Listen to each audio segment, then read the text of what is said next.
Okay, everybody, welcome back to G3, and today I am going to show you how to free up a seized crescent wrench, just like the kind that I have. So this one right here, it's an old one. It's an old Stanley 10-inch crescent wrench, and the knurl and the jaw will not move. So I got to free it up. There is a little bit of rust in there. Probably been sitting for a little bit, hasn't been used in a while. So so this is the part right here that's freezed up. So this is the knurl, or the thumb screw. So this goes back and forth either way, and it goes against the teeth of the adjustable jaw. This is the fixed jaw, this is the adjustable jaw, and this will move back and forth depending on how much you move this. So the main thing that I use, there's going to be one of two sprays. Obviously, the main one is going to be your good old WD-40. That'll break some things down and provide some lubrication and rust prevention. But when I have parts that are seized up, especially metals, I like to use brake parts cleaner. So I'm just going to spray this all in there, everywhere.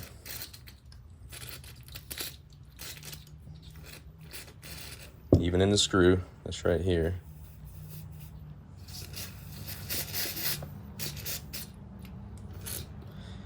And I'm gonna let that sit for a little bit.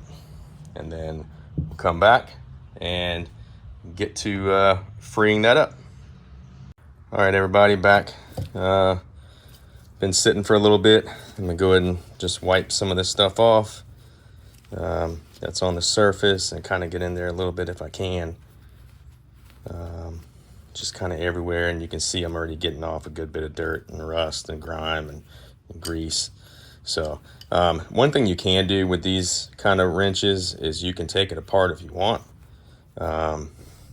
So there's your the screw right there that holds your knurl in, and on that screw there are two places, one or two, one right here and one here on this one.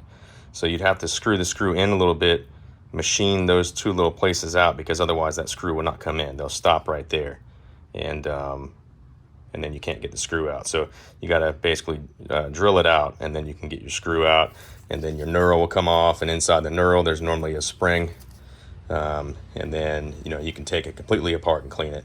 Hopefully, I don't have to do that with this one. So it's still all right. I can move it a little bit. All right, that's good. That's a good sign. So I'm gonna take my screwdriver, little flat blade, and on the thumb screw there's a piece here at the top and at the bottom. So I'm gonna get to it this way, and I'm basically gonna just work. There we go. That looks like it's already. All right, I'm gonna work it all at the same time. The adjustable jaw and the knurl, and I'm gonna kind of go back and forth as much as I can. And all right, so I can't go much that way or that way. There we go. All right, so there you go. I can start to move it back and forth, and I'm gonna keep doing that. So now that it's moving is when I'm gonna use the WD-40. The brake parts cleaner has already done its job. Now I'm going to do the WD-40 and get in there and try to lubricate it a little bit. And hopefully it'll start moving even better. Wipe off that. All right. Yeah. Okay. And I'm just going to keep working it. It's a little slick. Just gonna keep working it back and forth. There we go. Okay, starting to move pretty good now. All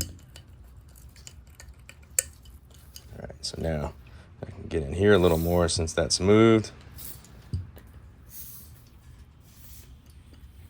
Look at that. It's all just kind of coming out now. So definitely been dirty and greasy in there. and then just keep working it. And then, all right, so it's opening back up. All right, it's moving pretty freely now. Yeah, okay. All right, so that's how it should be. And I'm just gonna keep doing that, back and forth. Keep working. Yeah, there's still a lot of gunk coming out. So spray that around some more. And you can see it all that nastiness coming out now. So that's what was holding it up in there. That's what seized it up.